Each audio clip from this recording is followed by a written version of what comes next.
thanks everyone for joining our second Peace and Social Concerns forum on what are we doing and can we be doing more. I'd like to suggest that we start with a moment of silence.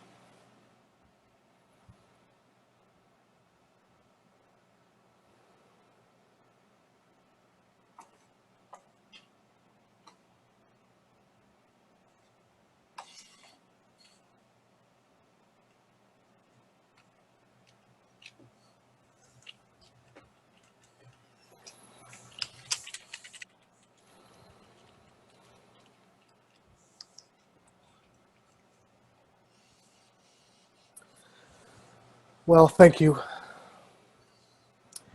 If you were unable to attend our last forum, it was recorded, and I'm just dropping a link in the chat. That was 2 months ago.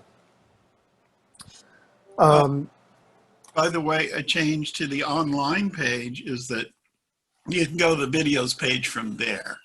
So the same page where you find the link, you can go to the videos. FYI. I'm glad to say I got a haircut since the last forum. Kind of shocking to see myself on camera. But you know, last time I started by kind of framing the discussion with a couple of queries from our Advices and Queries page, from equality and from civic responsibility. And I'd like to do the same this morning, but this time from witness and from civic responsibility. And so I'll just share my screen and then read a couple. See if I've got the right page here. This is going to take me a minute, clearly. Advices and Queries.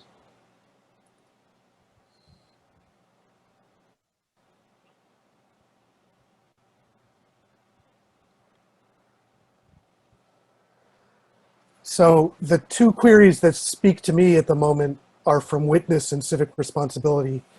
And I will start with civic responsibility. Are we conscientious in fulfilling obligations to the state and society while opposing those contrary to our understanding of the leadings of God? And the one that at this point in the calendar that really speaks to me from witness is, what ways do we find to cooperate with persons and groups with whom we share beliefs and concerns? Do we reach out with love and respect to those with whom we disagree? And I can reshare that at any point, but one of the questions that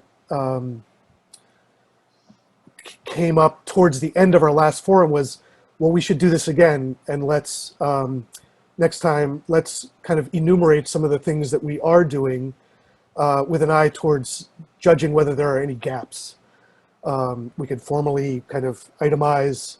I think I love this idea. I think we ought to hold it for a future forum based on our conversation at last Peace and Social Concerns Committee meeting, when we agreed that given where we are in the calendar, 9 days from early voting, 6 weeks from Election Day, 3 to 4 months from January 20th, that we should take the spirit of the last forum, can we do more, and consider it in the context of the election.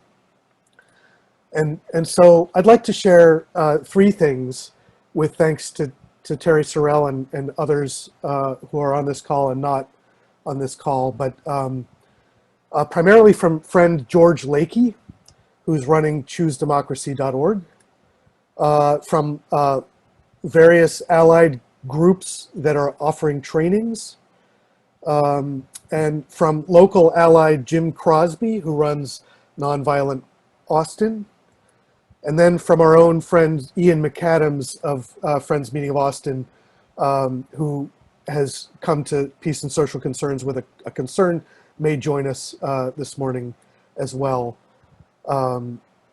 So the three things the 3 things I'd like to share are a pledge from George Lakey's group, some resources, FYI, for upcoming nonviolence training in the coming weeks and months.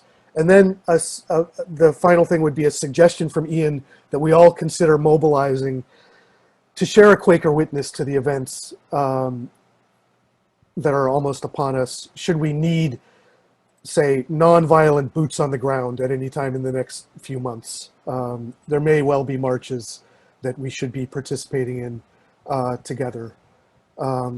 So the pledge from George Lakey's group, I'm going to drop a link into the chat and then I'll share my screen again. Let's see. Yeah. Yes. ChooseDemocracy.us, not .org. That's right. It's choosedemocracy.us. That's correct. And the correct link is in the chat if you want to take a look. And let's see.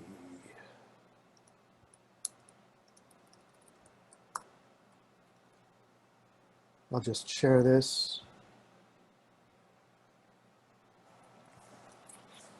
Our pledge: 1, we will vote. 2, we will refuse to accept election results until all the votes are counted.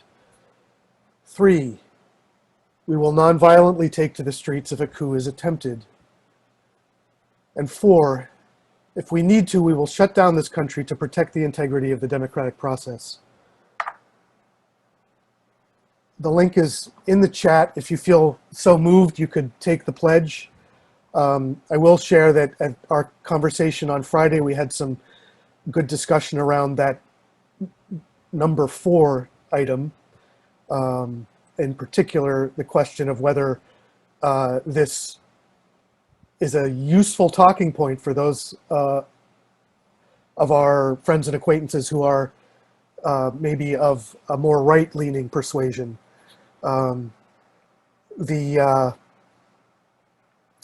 Thank you, Erica. Erica's sharing in the chat that on October 5th, that's tomorrow at 6 p.m., George Lakey will be holding a lecture. He'll also be holding a training on Tuesday, and I'll share the link for that as well. That training's fully signed up already. Is it already fully signed up? Yeah. You know, one of the key points about this pledge is the word non-violently, and the question about the appropriate approach, response, ministry to the coming weeks and months has to be about the Quaker witness on nonviolence. And so, you know, I'd like to spend a little bit of time on this kind of pledge and consider, you know, is this the right thing for us to be pledging? What should we as friends be pledging to concern ourselves with, surround ourselves with, and respond with in the coming weeks and months? And, you know, I'm encouraged by the George Lakey pledge and activities from ChooseDemocracy.us because, you know, he comes from a Quaker perspective, but his is not the only Quaker perspective, and we've got 12 of us here, 13. So I'd love to hear from anyone about what you feel is kind of rises to among the most important things we can be doing in the coming months. And then I'll share some links to trainings that are going to be offered between now and November for nonviolent mobilization. And I'll just share the pledge one more time and see if anyone else has any thoughts about this or any other kind of pledge. What are people's thoughts? See the people. I guess just a question. Everything in the pledge seems clear to me except for the phrase "shut down this country." I guess I'm not sure what exactly that means. Okay. I think it means a kind of a sick out. I don't know. Terry, what are your thoughts? Well, I think it's a general call to non-cooperation, that there isn't a plan for a general strike or a plan. And obviously, when people say shut this country down, they don't mean shut the hospitals down or even the police. You know, I think that would have been a better phrase, a call to non-cooperation. When you look at nonviolent struggles, for instance, in Scandinavia under the Nazi occupations, the most effective thing was simply not to cooperate with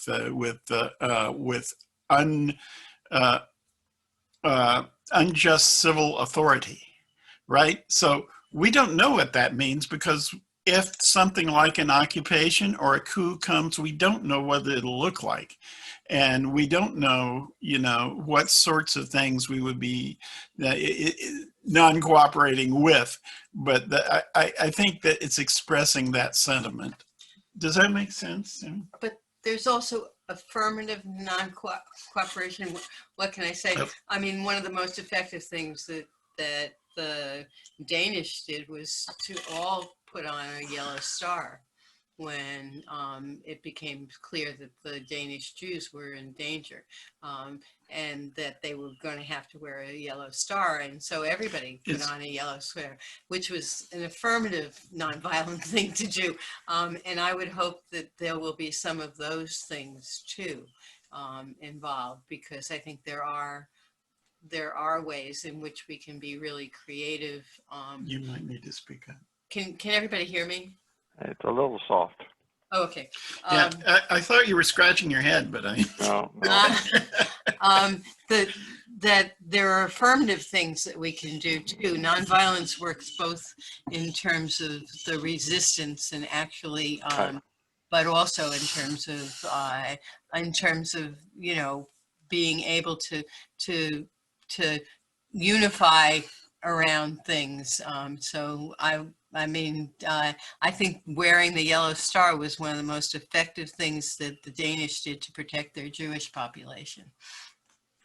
It seems to, I'm uncomfortable signing the pledge specifically because of the fourth element, which to me turns off any option for other people who have uncertain or represent the other end of the spectrum. It would have been perfectly comfortable for me if it had said, we pledge nonviolent resistance. And that, to me, nonviolent highlights, and resistance, I'm all for resisting inappropriate activities. But shut down the country sounds like the sort of, you know, the almost violent rhetoric of some people in this interchange. I'm more for the approach of Braver Angels, which says we're going to bring people together from both sides of the spectrum. We're going to work on dialogue. We're going to work on understanding each other. We're going to work on creating a relationship rather than an opposition. So I like what it says right up to number 4, and that's what stopped me. Melissa. I share these concerns with number 4. I also have a concern about number 2.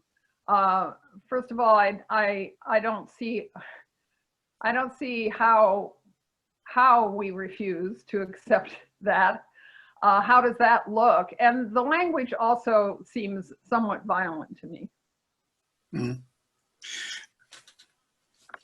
I would hate to see us get very hung up by the wording. And, you know, if you're uneasy signing the pledge, I mean, for one thing, signing a pledge is kind of questionable for Quakers anyway.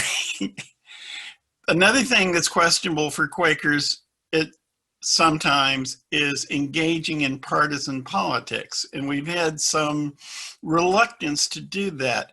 But right now, I have to make a strong case that this election is not about partisanship, that this election is about the future of American democracy, and that people voting for Biden are now made up of progressives, conservative Democrats, Republicans, and independents coming together.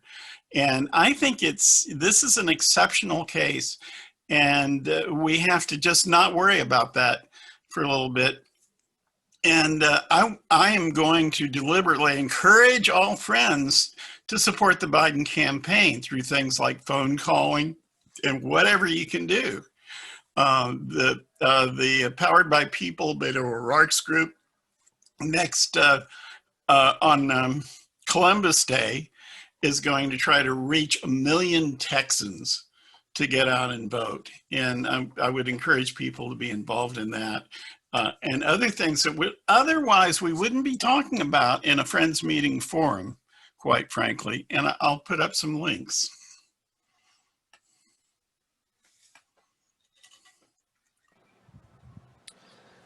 Thanks. So one of the things, in addition to sharing the pledge, that I thought it was important to share is links to trainings for nonviolent interaction, response, and so forth, because folks are mobilizing to teach this kind of thing. I'm gonna copy and reshare the comment from Erica about the George Lakey lecture tomorrow. Sorry, it looks like I dropped the O for October, but it's tomorrow night at 6 p.m. And I'm going to share a couple other links. Some of these may be full, but on Tuesday, George Lakey's group is holding a training on how to beat an election-related power grab. On the 8th, East Point Peace Academy is holding a program called Preparing Together, Getting Grounded and Ready for November. They're an Oakland, California-based peace group. And then DC Peace Team on the 17th is providing active bystander intervention training. And I think it's important to, for as many of us as possible, to receive this kind of training. Many of us have done so in the past, but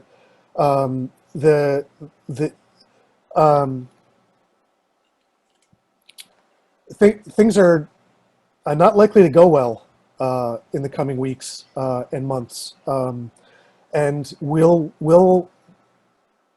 many of us will be moved to act, and so there's a proposal that Friends Meeting of Austin march, or plan to march, should events warrant it. Maybe I'll put it vaguely that way, because we don't know what's going to happen. But what I would hope for is that if there is a mobilization like that, that it's informed by Kingian nonviolence, the spirit of Quaker response. And Melissa, I saw your hand raised.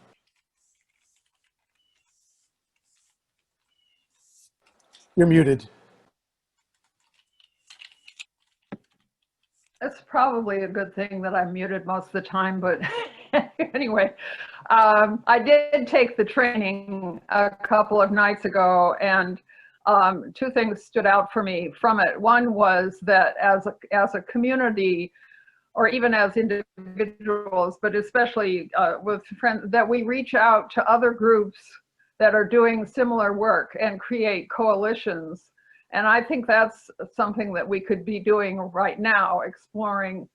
You know, if we reach out to other faith communities, what's the UU Church doing? What's the church down the road from us, the Baptist Church, doing? Is there a way that we can partner with other churches, with other groups of one kind or another? I thought that was extremely practical and an active thing that we could be doing.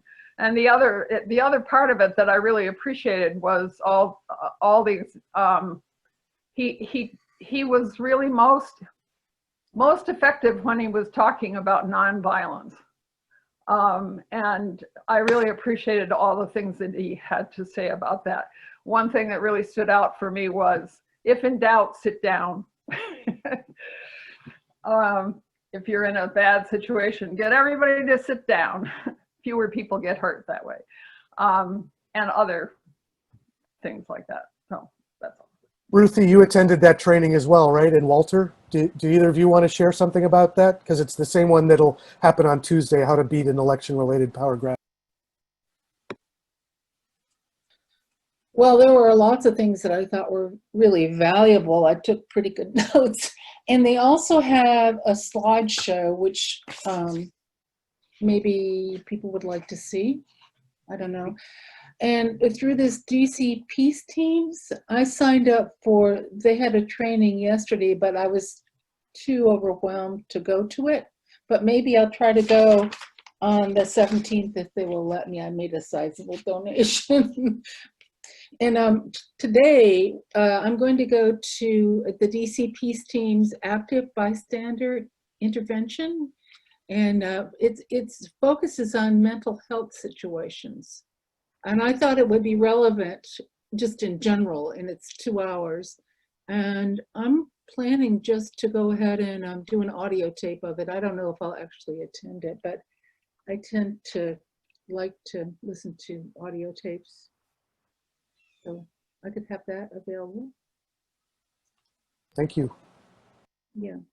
The man that's doing these is Eli McCarthy, and he's part of the Justice and Peace Studies at Georgetown University. So I can, how can I, okay. Liz, I see your hand raised. Some of the information. I mean, there's a bunch of different things, Walter, did you want to say something? I didn't realize. Sure. I attended two the other night, and I guess one of the things that, and I share, sorry I was a little bit late, was out delivering food this morning. I share the concerns that I was hearing about number 4 on the pledge. And my feeling about it is that I'm in communication with my conservative friends now, and some of them identify Antifa with the Democratic Party, and so I'm working at that level of trying to separate the two in their minds, and so have I couldn't see how I could possibly pledge what's there, at the website, because would send the message to those who are already prone to think that the left is lining up for a coup. Would send them that message, and that just strikes me as very counterproductive. Albeit I'm completely committed to shutting down the government if indeed the government turns out to be illegitimate. I think that a thing that stood out to me as something to do, perhaps, would be to be communicating with all of our representatives, no matter what party they're in, and asking them to commit to, in some way, figure out the wording, but ask them to commit to resisting any undemocratic attempt at maintenance of illegitimate power after the election. Yeah, I want to leave a moment after Walter. I think everybody who has a problem with that 4th thing really should email choose-democracy.us, because I think that's really important, and you've convinced me that they really should try to take that off of there. But in terms of what we should do beyond that, I perfectly agree with Walter, and it's a lot of, and Melissa. I think what Melissa said is really important. We need to know what St. James Episcopal is. We need to know what the Mennonites are thinking. and we need to work maybe with Nonviolence Austin, which is a faith-based group doing nonviolence work.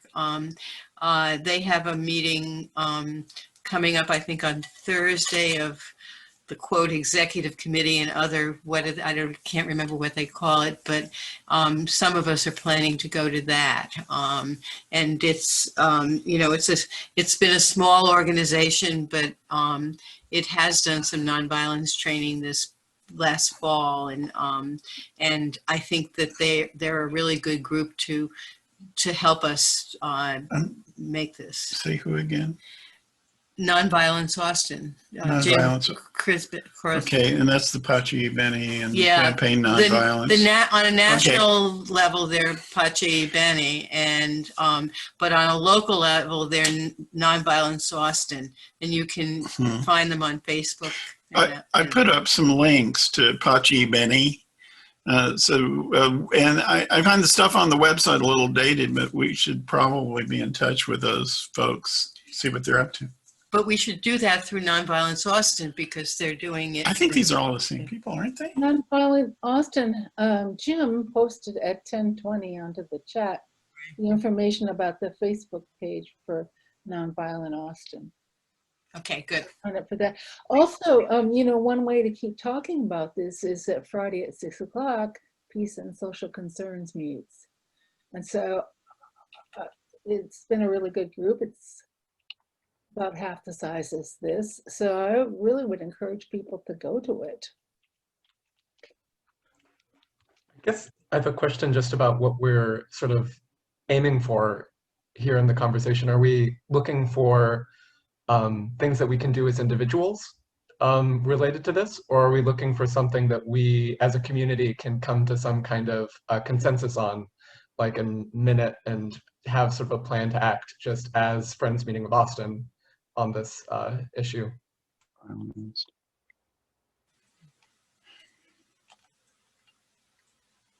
So my initial goal in all of this was to get some conversations started around just those questions, James. So thank you. And then some of the suggestions that have come up are to work with local organizations to, as time permits, receive some of this sort of training, to plan to, if we feel so moved, march. Some of us are planning for that. But then Walter also suggested a communication either from individuals or perhaps from the meeting to local officials, and maybe it's an open letter of some sort. But those seem to me to be the suggestions that are on the table. Ian, thank you for joining us. Do you want to say something about your what you reached out to Peace and Social Concerns about? Yes, thank you. Thank you for having me as late as I could make it this morning. Yeah, I I had contacted Terry and then Peace and Social Concerns because I had read something on Facebook that suggested if there was a power grab and an attempted coup from the current sitting president, then you should know 5 people that you could immediately mobilize to get boots on the ground and march. And since I've marched with the Quakers before at the MLK parade, this seemed a natural place to come to help mobilize. And since that meeting, you all gave me several links that have been helpful, and I signed up for like a de-escalation training on October 17th, and then there's something on the 6th in just 2 days, something about how to avoid a power grab. I was just very concerned that, well, in the literature that I'm reading so far, it simply says in other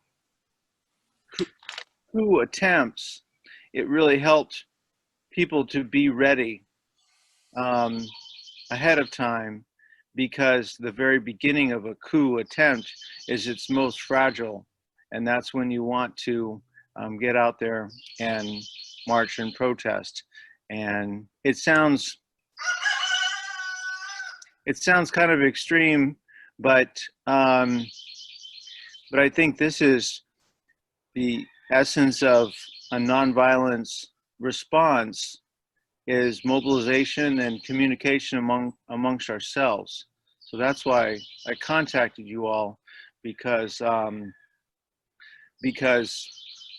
the sitting president has made a lot of threats and people haven't taken him at his word. And so I think it's kind of important to do that and be ready for anything, because he suggested several times that he should just stay where he's at without ever being replaced. So that's it. Thanks, Ian. So that is another additional kind of answer to James' question, is what should we be doing individually and as a community, and so you know, one possibility would be that in Peace and Social Concerns we draft an open letter from the meeting for consideration by business meeting, but it might need to be a called business meeting. Or it could be something that we discuss a week, this coming Friday at 6 p.m. during the Peace and Social Concerns Committee, and then forward along to clerks at FMA. But Ian, your point, I think, is that we may need to do more than write letters. Yes. I don't want to, I'm sure that many of the sources that Ian mentioned may be quite credible, but I want to strongly caution against contacts on Facebook. These days, I do not go to Facebook at all for such information. And you never know, frankly, when you're being mobilized by Russian intelligence, if you're getting your information from Facebook. I'm going to, and you know, I think, never mind, I'm not going to rant on this, but just be very careful of Facebook. And I personally simply will not go there anymore for the duration of the campaign. Thanks, Terry. Tobin, you have your hand up. Yeah, I'm all for doing the work and preparing and for being ready to take action and to interacting between now and the election to preserve our democracy. One thing I would want to caution, though, is that the power, George Lakoff is very eloquent on the power of words. And I want to ask each of you to think, when you hear the word coup, what immediately jumps to mind? What do you envision with the word coup? And then I want you to think, is that the message that we as Quakers want to be putting out and the images we want to be bringing to mind?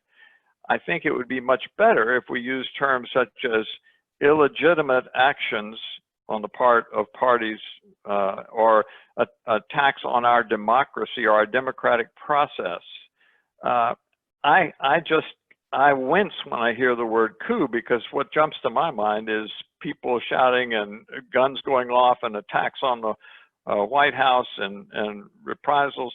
So I would avoid, I would try and say, choose words and concepts that don't bring to mind violent responses, act fully and forcefully, but non-violently in our words as well as our actions. That, friend, speaks my mind.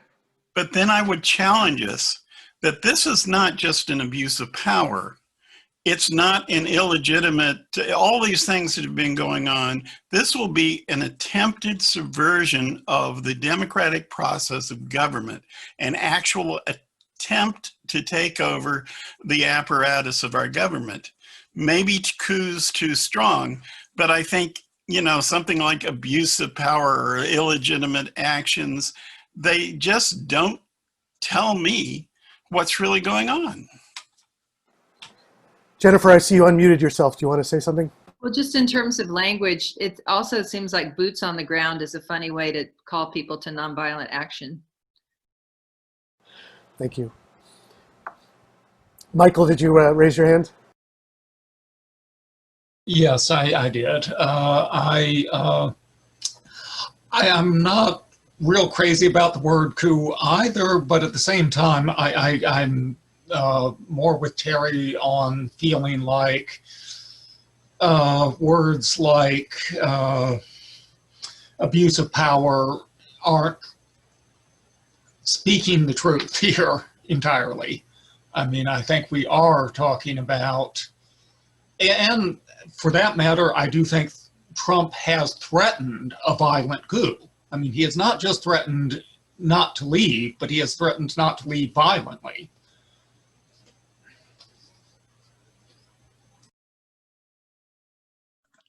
I think, I guess one thing that is really sort of horrible and saddening is I feel like we're operating on the noble assumption that if we say the right words or if we make the right point, that somehow we'll be able to reach out to the other side and make everybody understand that we don't want violence, that we don't want anything. I just don't think, honestly, I don't think we could say any, like, I don't think the words we choose are actually going to make that much of a difference right now. Like, I think people are so deeply into whatever information rabbit hole that they're in by this point that the Proud Boys are going to come out with their guns regardless of whether we say shut down the country or boots on any of those things. It's really like these things are going to happen. And I think perhaps the more extreme language of coup and of shut down the country are better just because they prepare us for what's actually going to happen potentially. And that avoiding that language just is leaving ourselves unready mentally for the reality of what's going to happen, and that choosing other words isn't going to change that.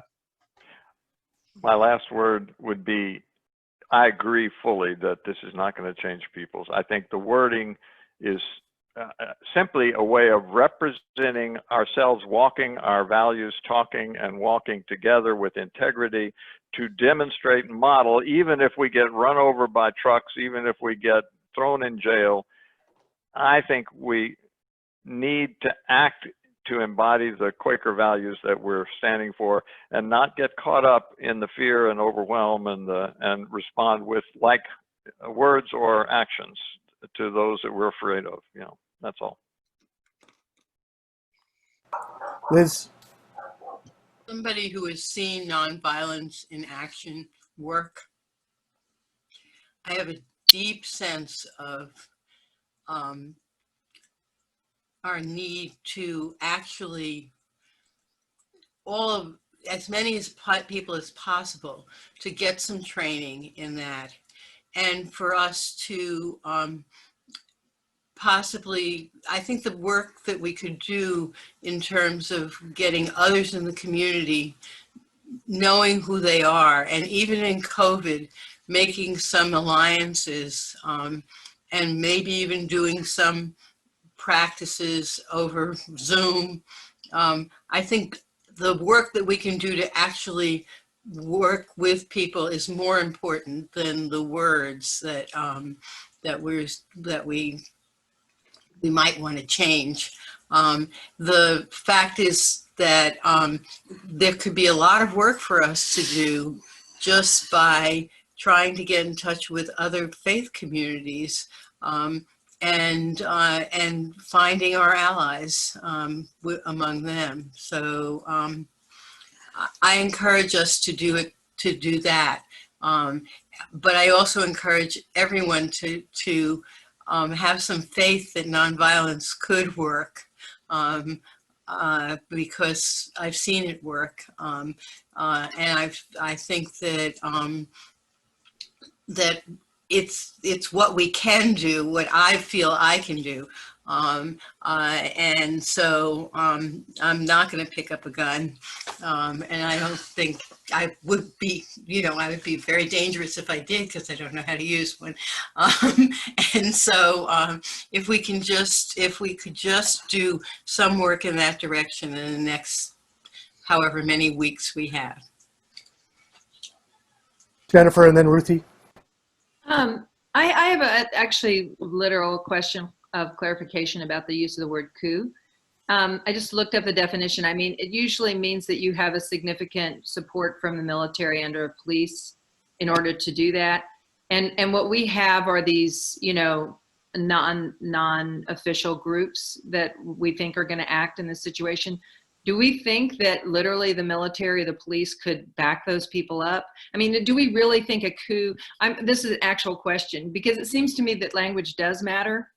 And even if you're making connections with other groups, like how you talk about it is important. So I'm just wondering, do people actually think that the military or the police could come to the defense of the right wing in order to really make this a coup? Or do we just think we're going to have a lot of civil unrest? Yeah, I'm with Jennifer. I don't think the word coup is accurate because it generally implies a section of the government taking over the executive, like the military unseating Pinochet or something. That's what a coup means. I have to say that the use of that word did not stop me from signing the pledge, though, because I knew that maybe people were using the word in an unfortunate way. But no, I don't expect the military and the police to come to the aid of insurrectionists. Yeah, we're talking about insurrection, I guess is what we're really talking about, but that word's loaded too. Where our vocabulary just doesn't seem to encompass this because we never contemplated that a sitting president would try to undermine electoral democracy. Ruthie, you had your hand up earlier.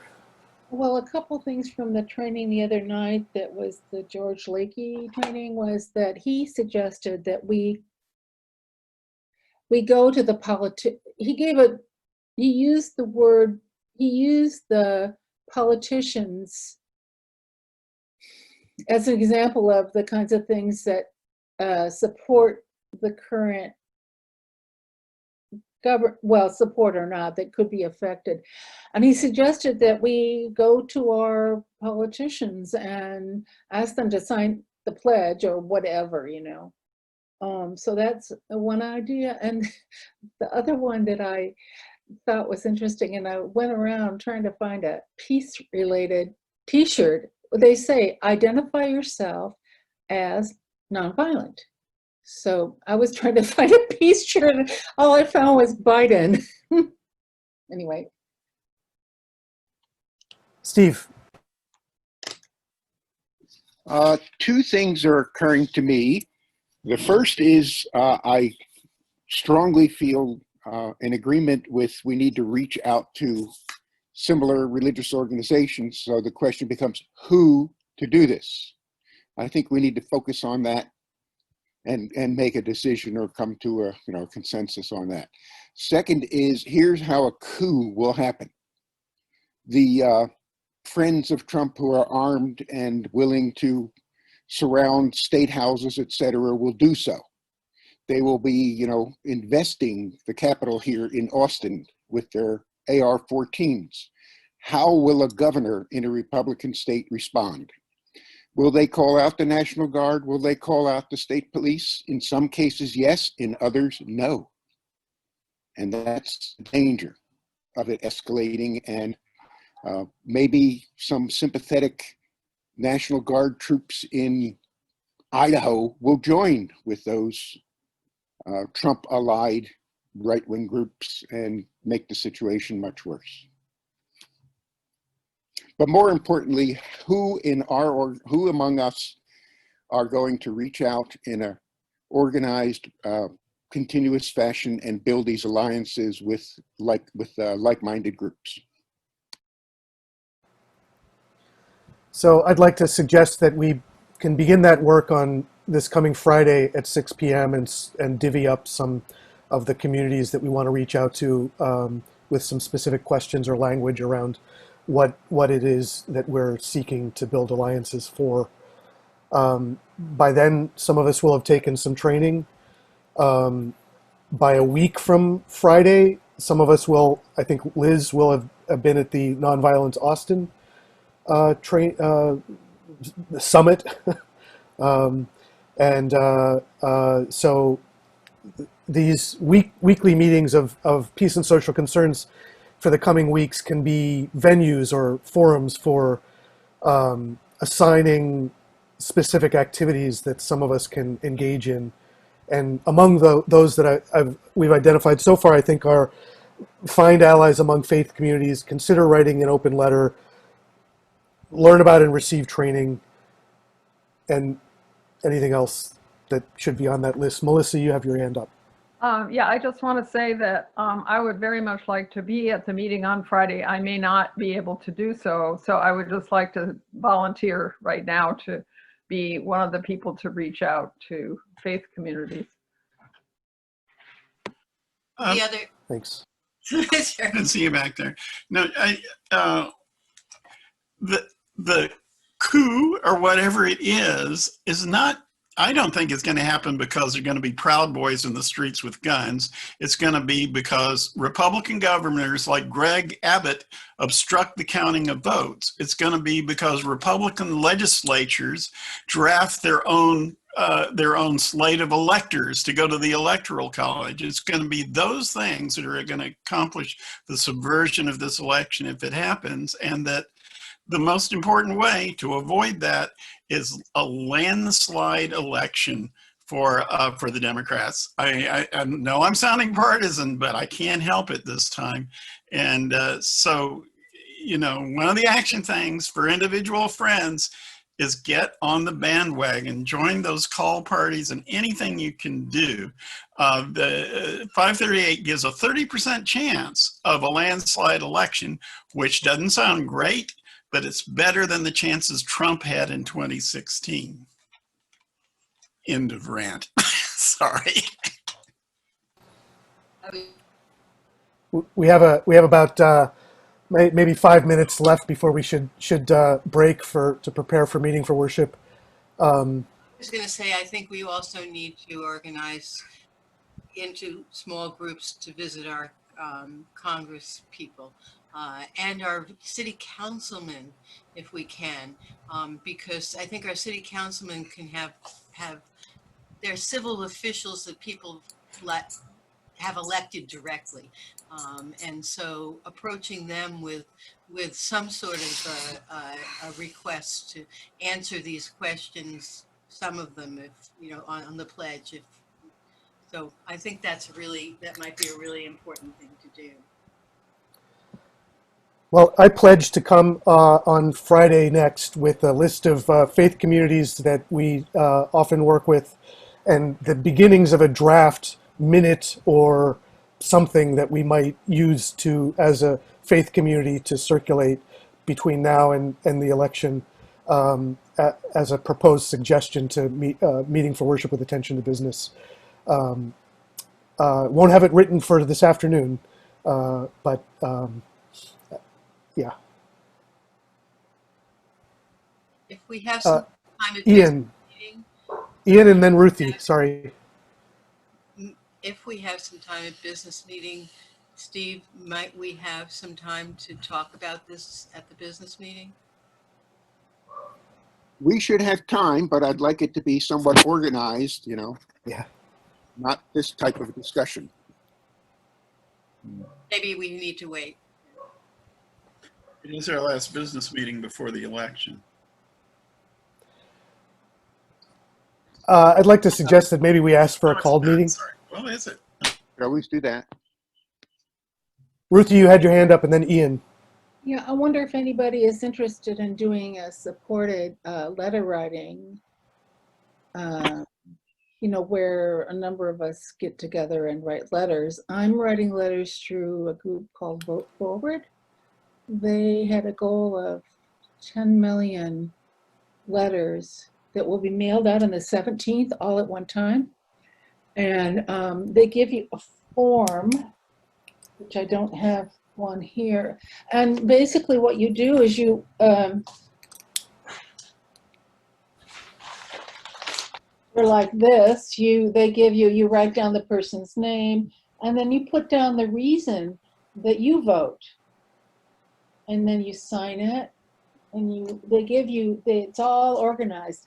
Well, they reached 10 million, and now they're going to do letters that are more like encouraging people. No, let's see. Asking people if they know how to get the information about their votes. So I would promote Vote Forward. You have to sign up and get vetted. So, and if anybody wants to do a supported kind of writing, it's really good to do that together.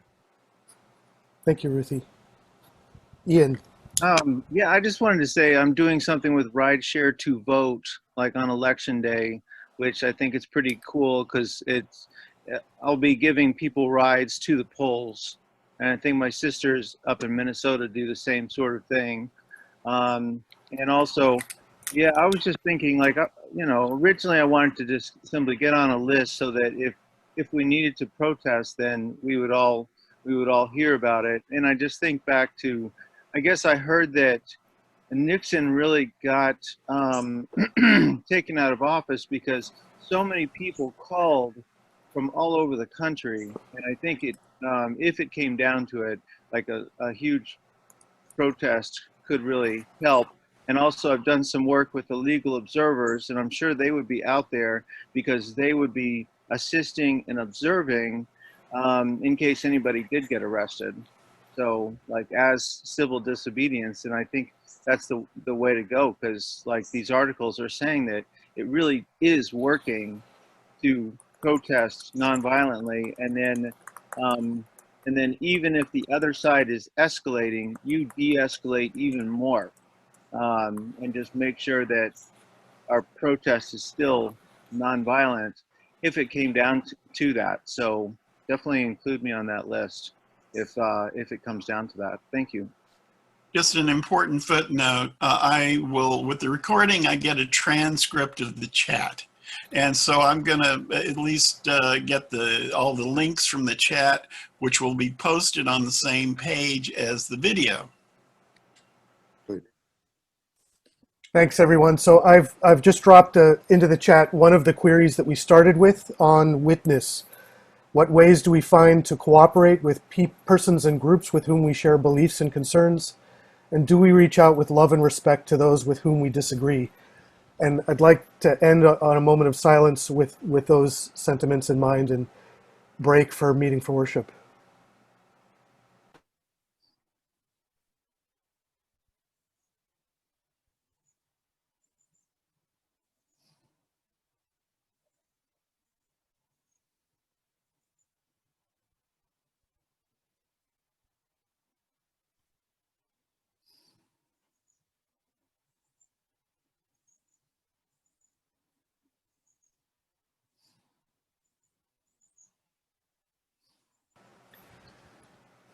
Thank you, friends. Hope to see many of us on Friday when we'll continue the conversation and get some specific action items lined up. Be well.